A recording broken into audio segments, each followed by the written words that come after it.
Excel PU college ಗುರುವಾಯಿನಕೆರೆ, ಕರ್ನಾಟಕದ number 1 PU college. Admissions open now.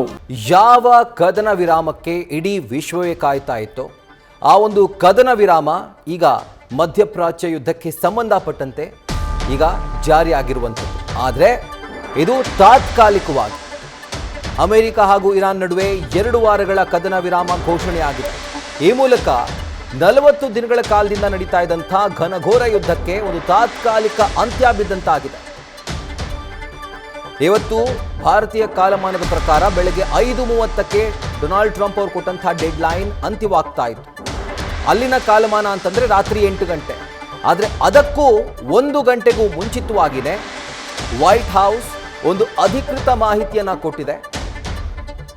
ಖುದ್ದಾಗಿ Donald Trump ಇದರ ಕುರಿತಾಗಿ ಟ್ವೀಟ್ ಮಾಡಿದ್ದಾರೆ. 2 ದೇಶಗಳು ಪರಸ್ಪರ ಒಪ್ಪಿಗೆಯನ್ನ ಸೂಚಿಸಿ, ಅಂದರೆ ಇಬ್ಬರು ಕೂಡ ಒಪ್ಕೊಂಡು ಈ 2 ವಾರಗಳ ಅಂದರೆ 15 ದಿನಗಳ ತಾತ್ಕಾಲಿಕ ಕದನ ವಿರಾಮಕ್ಕೆ ನಾವು ಒಪ್ಕೊಂಡಿದ್ದೇವೆ ಅನ್ನುವಂಥ ಒಂದು ಅಧಿಕೃತ ಸ್ಟೇಟ್ಮೆಂಟ್, ವೈಟ್ ಹೌಸ್ನಿಂದ ಬಿಡುಗಡೆಯಾಗಿರುವಂಥ ಅಧಿಕೃತ ಸ್ಟೇಟ್ಮೆಂಟ್ ಅನ್ನು ಗಮನಿಸ್ತಾ ಇದ್ದೀರಿ. ಇದರ ಜೊತೆಗೆ ಅಮೆರಿಕ ಅಧ್ಯಕ್ಷ ಡೊನಾಲ್ಡ್ ಟ್ರಂಪ್ ಅವರು ಕೂಡ ಸೋಷಿಯಲ್ ಮೀಡಿಯಾದಲ್ಲಿ ಒಂದು ಪೋಸ್ಟ್ ಮಾಡಿದ್ರು. ನಾವು ಇರಾನ್ ಮೇಲೆ ದಾಳಿಯನ್ನ ತಾತ್ಕಾಲಿಕವಾಗಿ 2 ವಾರಗಳ ಕಾಲ ನಿಲ್ಲಿಸಿದ್ದೀವಿ ಅಂತ. ಬಟ್ ಆ ಕಡೆ ಒಂದು ಪ್ರಶ್ನೆ ಇತ್ತು, ಇರಾನ್ ಕೂಡ ಇದಕ್ಕೆ ಒಪ್ಪಿಗೆಯನ್ನ ಸೂಚಿಸುತ್ತಾ ಅಂತ. ಯಾಕಂದ್ರೆ ಹಿಂದೆ ಡೊನಾಲ್ಡ್ ಟ್ರಂಪ್ ಅವರು 10 ದಿನಗಳ ಕದನ ವಿರಾಮವನ್ನು ಘೋಷಣೆ ಮಾಡಿದ್ರು. ಅದಕ್ಕೆ ಇರಾನ್ ಯಾವುದೇ ಥರದ ಸೊಪ್ಪು ಹಾಕಿರಲಿಲ್ಲ. ಆದರೆ ಇದಕ್ಕೆ ಇರಾನ್ ಒಪ್ಕೊಳ್ಳುತ್ತಾ ಅಂತ ಅಂದರೆ ಈಗ ಸದ್ಯಕ್ಕೆ ಇರಾನ್ ಈ ಒಂದು ಪ್ರಸ್ತಾವನೆಗೆ ಒಪ್ಪಿಗೆಯನ್ನ ಸೂಚಿಸುತ್ತಾ ಅಂತ. ಈಗ ಬರ್ತಿರುವಂಥ ಮಾಹಿತಿಯ ಪ್ರಕಾರ ಇರಾನ್ ಕೂಡ ಈ ಒಂದು ಕದನ ವಿರಾಮಕ್ಕೆ ಒಪ್ಪಿಗೆಯನ್ನ ಸೂಚಿಸಿದೆ. ಒಂದು ಬಿಗ್ ಅಪ್ಡೇಟ್, ಈ ಹೊತ್ತಿನ ಒಂದು ಪ್ರಮುಖವಾದಂಥ ಅಪ್ಡೇಟ್ ಇದು. ಇದರ ಕುರಿತಾಗಿ ಡೀಟೇಲ್ಸ್ ಅನ್ನ ಕೊಡ್ತಾ ಹೋಗ್ತಾರೆ ನಮ್ಮ ಸ್ಪೆಷಲ್ ಕರೆಸ್ಪಾಂಡೆಂಟ್ ಚಂದ್ರಮೋಹನ್. ಈಗ ಲೈವ್ನಲ್ಲಿ ಜಾಯಿನ್ ಆಗ್ತಾ ಇದ್ದಾರೆ ಫೋನು ಮುಖಾಂತರ. ಚಂದ್ರಮೋಹನ್, ಈಗ ಇಡೀ ವಿಶ್ವವೇ ಈ ಒಂದು ಕದನ ವಿರಾಮಕ್ಕೆ ಕಾಯ್ತಾ ಇತ್ತು. ಯಾಕಂದ್ರೆ ಒಂದಲ್ಲ ಒಂದು ರೀತಿಯಲ್ಲಿ ಪ್ರತಿಯೊಬ್ಬ ನಾಗರಿಕ ಕೂಡ ಇದರಿಂದ ನಲುಗಿ ಹೋಗಿದ್ದ. ಸೊ ಎಲ್ಲ ಒಂದು ಕಡೆ ಈ ಒಂದು ಕದನ ವಿರಾಮ ಇಡೀ ವಿಶ್ವಕ್ಕೆ ಒಂದು ನೆಮ್ಮದಿಯ ವಿಷಯ ಅಂತಾನೆ ಹೇಳ್ಬೋದು. ಏನೇನು ಡೀಟೇಲ್ಸ್ ಲಭ್ಯವಾಗ್ತಾ ಇದೆ ಚಂದ್ರಮೋಹನ್ ಈ ಒಂದು ಸೀಸ್ ಫೈರ್ನ ಕುರಿತಾಗಿ? ಹೌದು ರಾಹುಲ್, ಅಮೆರಿಕ ಮತ್ತು ಇರಾನ್ ನಡುವೆ ಈಗ ಕದನ ವಿರಾಮ ಘೋಷಣೆಯಾಗಿದೆ. ಮುಖ್ಯವಾಗಿ 2 ವಾರಗಳ ಕಾಲ ತಾತ್ಕಾಲಿಕ ಕದನ ವಿರಾಮವನ್ನು ಅಮೆರಿಕ ಮತ್ತು ಇರಾನ್ 2 ದೇಶಗಳು ಕೂಡ ಘೋಷಣೆ ಮಾಡಿವೆ.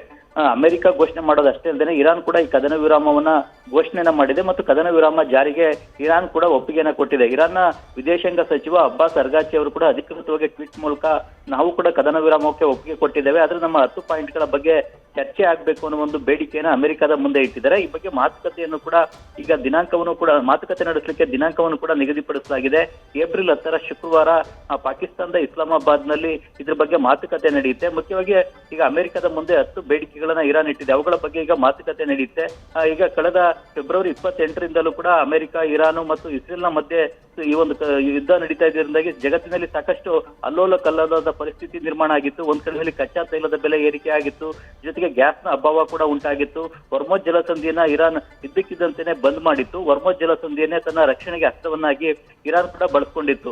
ನಮ್ಮ ಮೇಲೆ ದಾಳಿಯನ್ನ ಮಾಡಿದ್ರೆ ನಾವು ಹೊರ್ಮುಜ್ ಜಲಸಂಧಿಯನ್ನ ಬಂದ್ ಮಾಡೋ ಮೂಲಕ ಅಂತಾರಾಷ್ಟ್ರೀಯ ತೈಲ ಮಾರುಕಟ್ಟೆಯಲ್ಲಿ ಕಚ್ಚಾ ತೈಲದ ಬೆಲೆ ಏರಿಕೆ ಮಾಡ್ತೇವೆ ಮತ್ತು ಅಮೆರಿಕ ಮತ್ತು ಅದರ ಮಿತ್ರ ರಾಷ್ಟ್ರಗಳಿಗಾಗ್ಬೋದು ಮತ್ತು ಉಳಿದ ರಾಷ್ಟ್ರಗಳಿಗೆ ಆರ್ಥಿಕ ಹೊಡೆತವನ್ನ ನೀಡುತ್ತೇವೆ ಅನ್ನೋ ಒಂದು ಸಂದೇಶವನ್ನ ಈ ಮೂಲಕವಾಗಿ ಇರಾನ್ ಕೊಟ್ಟಿತ್ತು. ಅದೇ ರೀತಿಯಾದಂತಹ ಆರ್ಥಿಕ ಹೊಡೆತವನ್ನ ಎಲ್ಲಾ ದೇಶಗಳಿಗೂ ಕೂಡ ಇರಾನ್ ಕೊಟ್ಟಿತ್ತು. ಹೀಗಾಗಿ ಹೊರ್ಮುಜ್ ಜಲಸಂಧಿಯನ್ನ ಓಪನ್ ಮಾಡಲೇಬೇಕು ಮತ್ತು ನಮ್ಮೊಂದಿಗೆ ಶಾಂತಿ ಮಾತುಕತೆ ನಡೆಸಿ ಒಪ್ಪಂದವನ್ನ ಮಾಡ್ಕೊಳ್ಬೇಕು ಅಂತೇಳಿ ಅಮೆರಿಕದ ಅಧ್ಯಕ್ಷ ಡೊನಾಲ್ಡ್ ಟ್ರಂಪ್ ಅವರು ಕೂಡ ನಿರಂತರವಾಗಿ ಇರಾನ್ಗೆ ಡೆಡ್ ಲೈನ್ ಗಳನ್ನ ನೀಡ್ತಾ ಬಂದ್ರು.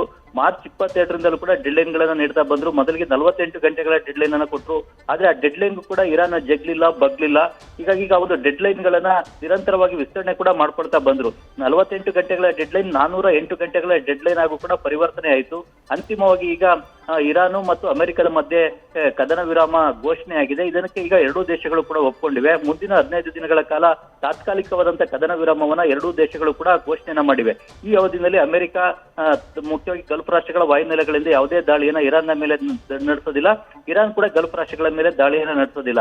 ಆದ್ರೆ ಈಗ ಇಸ್ರೇಲ್ ಏನ್ ಮಾಡುತ್ತೆ ಅನ್ನೋ ಒಂದು ಕುತೂಹಲದ ಪ್ರಶ್ನೆ ಕೂಡ ಎದುರಾಗಿದೆ. ಯಾಕೆಂತಂದ್ರೆ ಈಗ ಕದನ ವಿರಾಮ ಘೋಷಣೆ ಆಗಿರೋದು ಅಮೆರಿಕ ಮತ್ತು ಇರಾನ್ನ ಮಧ್ಯೆ, ಆದ್ರೆ ಇಸ್ರೇಲ್ ಕೂಡ ಈ ಯುದ್ಧದಲ್ಲಿ ಭಾಗಿಯಾಗಿತ್ತು. ಇಸ್ರೇಲ್ ಕೂಡ ನಿರಂತರವಾಗಿ ಇರಾನ್ನ ಮೇಲೆ ದಾಳಿಯನ್ನು ನಡೆಸ್ತಾ ಇತ್ತು. ಈ ಕದನ ವಿರಾಮವನ್ನ ಇಸ್ರೇಲ್ ಕೂಡ ಒಪ್ಕೊಂಡು ಈಗ ದಾಳಿಯನ್ನ ನಿಲ್ಲಿಸಬೇಕಾಗುತ್ತೆ. ಕದನ ವಿರಾಮ ಜಾರಿಯಾದ್ರೆ ಇಸ್ರೇಲ್ ಕೂಡ ಒಪ್ಕೊಳ್ಳುತ್ತೆ ಅಂತೇಳಿ ಈ ಹಿಂದೆ ಡೊನಾಲ್ಡ್ ಟ್ರಂಪ್ ಅವರೇ ಹೇಳಿದ್ರು. ಹಾಗಾಗಿ ಈಗ ಇಸ್ರೇಲ್ ಕೂಡ ಈ ಕದನ ವಿರಾಮ ಘೋಷಣೆಯನ್ನ ಒಪ್ಕೊಂಡು ದಾಳಿಯನ್ನ ಇರಾನ್ನ ಮೇಲೆ ನಿಲ್ಲಿಸಬೇಕಾಗುತ್ತೆ. ಹಾಗಾಗಿ ಈಗ ಮುಂದಿನ 15 ದಿನಗಳಲ್ಲೇ ಒಂದು ಶಾಶ್ವತ ಕದನ ವಿರಾಮ ಜಾರಿಗೊಳಿಸೋದ್ರ ಬಗ್ಗೆ ಅಮೆರಿಕ ಮತ್ತು ಇರಾನ್ಗಳು ಕೂಡ ಮಾತುಕತೆ ನಡೆಸಿ ಒಂದು ಅಂತಿಮ ಒಪ್ಪಂದಕ್ಕೆ ಬರಬೇಕಾಗುತ್ತೆ. ಹೀಗಾಗಿ ಒಂದು ಅಂತಿಮ ಒಪ್ಪಂದಕ್ಕೆ ಬರ್ಲಿಕ್ಕೋಸ್ಕರನೇ ಈಗ 15 ದಿನಗಳ ಕಾಲ ತಾತ್ಕಾಲಿಕ ಕದನ ವಿರಾಮವನ್ನು ಘೋಷಣೆ ಮಾಡಲಾಗಿದೆ. ಜೊತೆಗೆ ಪಾಕಿಸ್ತಾನದ ಇಸ್ಲಾಮಾಬಾದ್ ನಲ್ಲಿ ಏಪ್ರಿಲ್ 10ನೇ ತಾರೀಕು ಎರಡೂ ದೇಶಗಳ ಪ್ರತಿನಿಧಿಗಳು ಕೂಡ ಈ ಶಾಂತಿ ಮಾತುಕತೆಯನ್ನ ನಡೆಸಲಿದ್ದಾರೆ. ಆ ಶಾಂತಿ ಮಾತುಕತೆಯಿಂದಲೇ ಈಗ ಜಗತ್ತಿನಲ್ಲಿ ಒಂದು ಶಾಶ್ವತ ಕದನ ವಿರಾಮ ಜಾರಿ ಆಗುತ್ತಾ ಹೇಗೆ ಅನ್ನೋದು ಕೂಡ ಸ್ಪಷ್ಟವಾಗಿ ಗೊತ್ತಾಗುತ್ತೆ. ಮುಖ್ಯವಾಗಿ ಕಚ್ಚಾ ತೈಲದ ಬೆಲೆ, ಗ್ಯಾಸ್ನ ಬೆಲೆ ಇವೆಲ್ಲವೂ ಕೂಡ ಏರಿಕೆ ಆಗೋದು, ಕೊರತೆ ಉಂಟಾಗ್ತಕ್ಕಂಥದ್ದು ಮತ್ತು ಕೈಗಾರಿಕೆಗಳಿಗೆ ಬೇಕಾದಂತಹ ಅಗತ್ಯ ಕಚ್ಚಾ ವಸ್ತುಗಳು ಕೂಡ ಗಲ್ಫ್ ರಾಷ್ಟ್ರಗಳಿಂದ ಸಾಗಾಟ ಆಗ್ತಾ ಇದ್ವು. ಪೆಟ್ರೋಕೆಮಿಕಲ್ಸ್ ಪದಾರ್ಥಗಳು ಸಾಗಾಟ ಆಗ್ತಾ ಇದ್ವು. ಅವುಗಳೆಲ್ಲವೂ ಕೂಡ ಪೂರೈಕೆನೇ ನಿಂತೋಗಿತ್ತು. ಈ ಒಂದು ಪೂರೈಕೆ ಸರಪಳಿನಲ್ಲಿ ದೊಡ್ಡ ಮಟ್ಟದಲ್ಲಿ ವ್ಯತ್ಯಯ ಉಂಟಾಗಿತ್ತು. ಇದರಿಂದಾಗಿ ಕೈಗಾರಿಕೆಗಳು ಕೂಡ ಹೊಡೆತ ಬಿದ್ದಿತ್ತು ಮತ್ತು ಬೇರೆ ಬೇರೆ ಅಗತ್ಯ ವಸ್ತುಗಳ ಬೆಲೆಗಳು ಕೂಡ ಜಗತ್ತಿನಲ್ಲಿ ಏರಿಕೆ ಆಗ್ತಾ ಇದ್ವು. ಯುರೋಪ್ ರಾಷ್ಟ್ರಗಳಲ್ಲೂ ಕೂಡ ಪೆಟ್ರೋಲ್ ಡೀಸೆಲ್ ನ ಬೆಲೆ ಏರಿಕೆ ಆಗಿತ್ತು. ಇನ್ನು ಅಮೆರಿಕ ಕಚ್ಚಾ ತೈಲವನ್ನು ಉತ್ಪಾದಿಸುವಂತ ರಾಷ್ಟ್ರ, ಆ ರಾಷ್ಟ್ರದಲ್ಲೂ ಕೂಡ ಪೆಟ್ರೋಲ್ ಡೀಸೆಲ್ ನ ಬೆಲೆ 25%ರವರೆಗೂ ಕೂಡ ಏರಿಕೆ ಆಗಿತ್ತು. ಅಮೆರಿಕದಲ್ಲಿ ಯಾವತ್ತೂ ಕೂಡ ಆ ಮಟ್ಟಿಗೆ ಪೆಟ್ರೋಲ್ ಡೀಸೆಲ್ ನ ಬೆಲೆ ಏರಿಕೆ ಆಗಿರಲಿಲ್ಲ. ಆದ್ರೆ ಅಮೆರಿಕದಂತಹ ದೇಶದಲ್ಲೂ ಕೂಡ ಪೆಟ್ರೋಲ್ ಡೀಸೆಲ್ ನ ಬೆಲೆ ಏರಿಕೆ ಆಗಿತ್ತು ಮತ್ತು ಅಲ್ಲಿನ ಆರ್ಥಿಕತೆಗೂ ಕೂಡ ಹೊಡೆತ ಬೀಳ್ತಾ ಇತ್ತು. ಇದರಿಂದಾಗಿನೇ ಅಮೆರಿಕದ ಜನನೇ ಈ ಇರಾನ್ ವಿರುದ್ಧದ ಯುದ್ಧವನ್ನ ನಿಲ್ಲಿಸಬೇಕು ಅನ್ನೋ ಒಂದು ಒತ್ತಾಯವನ್ನು ಕೂಡ ಮಾಡಿದ್ರು. 66% 70% ಜನ ಯುದ್ಧವನ್ನ ನಿಲ್ಲಿಸಬೇಕು ಅಂತ ಅಮೆರಿಕದ ಜನರನ್ನೇ ಅಧ್ಯಕ್ಷ ಡೊನಾಲ್ಡ್ ಟ್ರಂಪ್ ಅವರನ್ನು ಕೂಡ ಒತ್ತಾಯಿಸಿದ್ರು. ಮತ್ತು ಅಮೆರಿಕದಲ್ಲೂ ಕೂಡ ಡೊನಾಲ್ಡ್ ಟ್ರಂಪ್ ಅವರ ಅಪ್ರೂವಲ್ ರೇಟಿಂಗ್ ಅಂದ್ರೆ ಅವರ ಜನಪ್ರಿಯತೆ ಕೂಡ ಕುಸಿತಕ್ಕೆ ಬಂದಿತ್ತು. -17ರವರೆಗೂ ಕೂಡ ಡೊನಾಲ್ಡ್ ಟ್ರಂಪ್ ಅವರ ಜನಪ್ರಿಯತೆ ಕುಸಿದಿತ್ತು. ಯಾವುದೇ ಒಂದು ಪಾಸಿಟಿವ್ ಒಂದು ರೇಟಿಂಗೇನೆ ಡೊನಾಲ್ಡ್ ಟ್ರಂಪ್ ಅವರಿಗೆ ಸಿಕ್ಕಿರಲಿಲ್ಲ. ಹೀಗಾಗಿ ಡೊನಾಲ್ಡ್ ಟ್ರಂಪ್ ಅವರು ಕೂಡ ಇದ್ರ ಬಗ್ಗೆ ಭಾರಿ ಆಕ್ರೋಶ, ಅಸಮಾಧಾನವನ್ನು ಕೂಡ ತಮ್ಮ ಸಚಿವರುಗಳ ವಿರುದ್ಧವೇ ವ್ಯಕ್ತಪಡಿಸ್ತಾ ಇದ್ರು. ಸರ್ಕಾರದ ಹಿರಿಯ ಅಧಿಕಾರಿಗಳ ವಿರುದ್ಧವೇ ವ್ಯಕ್ತಪಡಿಸ್ತಾ ಇದ್ರು. ಶ್ವೇತಭವನದ ಅಧಿಕಾರಿಗಳ ವಿರುದ್ಧವೂ ಕೂಡ ಆಕ್ರೋಶ, ಅಸಮಾಧಾನವನ್ನ ವ್ಯಕ್ತಪಡಿಸ್ತಾ ಇದ್ರು. ಕೆಲವರನ್ನೆಲ್ಲರೂ ಕೂಡ ಬೇರೆ ಬೇರೆ ಕಾರಣಗಳಿಗಾಗಿ ಅವರ ಹುದ್ದೆಯಿಂದನೇ ಕಿತ್ತಾಕಿದ್ರು. ಅಮೆರಿಕದ ಡಿಫೆನ್ಸ್ ಚೀಫ್ ಅವ್ರನ್ನೇ ಹುದ್ದೆಯಿಂದ ಕಿತ್ತಾಕಿದ್ರು. ಜೊತೆಗೆ ಅಟಾರ್ನಿ ಜನರಲ್ ಅವ್ರನ್ನ ಹುದ್ದೆಯಿಂದ ಕಿತ್ತಾಕಿದ್ರು. ಹೀಗೆ ಸಾಕಷ್ಟು ಆಕ್ರೋಶ, ಅಸಮಾಧಾನ ಟ್ರಂಪ್ ಅವರಲ್ಲೂ ಕೂಡ ಇತ್ತು. ಇರಾನ್ ವಿರುದ್ಧದ ಯುದ್ಧ ತನ್ನ ಒಂದು ಜನಪ್ರಿಯತೆಗೂ ಕೂಡ ಕುತ್ತನ್ನ ತರ್ತಾ ಇದೆ ಮತ್ತು ಅಮೆರಿಕದಲ್ಲಿ ರಾಜಕೀಯ ಅಸ್ತಿತ್ವಕ್ಕೂ ಕೂಡ ಕುತ್ತನ್ನ ತರುತ್ತೆ ಅನ್ನೋದು ಡೊನಾಲ್ಡ್ ಟ್ರಂಪ್ ಅವ್ರಿಗೂ ಕೂಡ ಅರ್ಥ ಆಗಿತ್ತು. ಈ ಕಾರಣಕ್ಕಾಗಿನೇ ಕದನ ವಿರಾಮವನ್ನು ಘೋಷಣೆ ಮಾಡ್ಕೊಳ್ಳೇಬೇಕಾದಂತಹ ಒತ್ತಡದಲ್ಲಿ ಅಮೆರಿಕ ಕೂಡ ಇತ್ತು. ಮತ್ತೊಂದು ಕಡೆಯಲ್ಲಿ ಇರಾನ್ಗೂ ಕೂಡ ಭಾರಿ ದೊಡ್ಡ ಮಟ್ಟದಲ್ಲಿ ಅಮೆರಿಕದಿಂದ ದಾಳಿ ನಡೆದ್ರೆ ತನ್ನ ದೇಶಕ್ಕೂ ಕೂಡ ಹಾನಿ ಆಗುತ್ತೆ ಅನ್ನೋದು ಚೆನ್ನಾಗಿ ಅರಿವಿತ್ತು. ಈ ಕಾರಣಕ್ಕಾಗಿ ಇರಾನ್ ಕೂಡ ಈಗ ಒಂದು ತಾತ್ಕಾಲಿಕ ಕದನ ವಿರಾಮಕ್ಕೆ ಒಪ್ಪಿಗೆಯನ್ನ ಸೂಚಿಸಿದೆ. ರಾಹುಲ್, ನ್ಯೂಸ್ ಫಸ್ಟ್ ನಿರ್ಭೀತಿಯಿಂದ ನಿಮ್ಮ ಪರವಾಗಿ.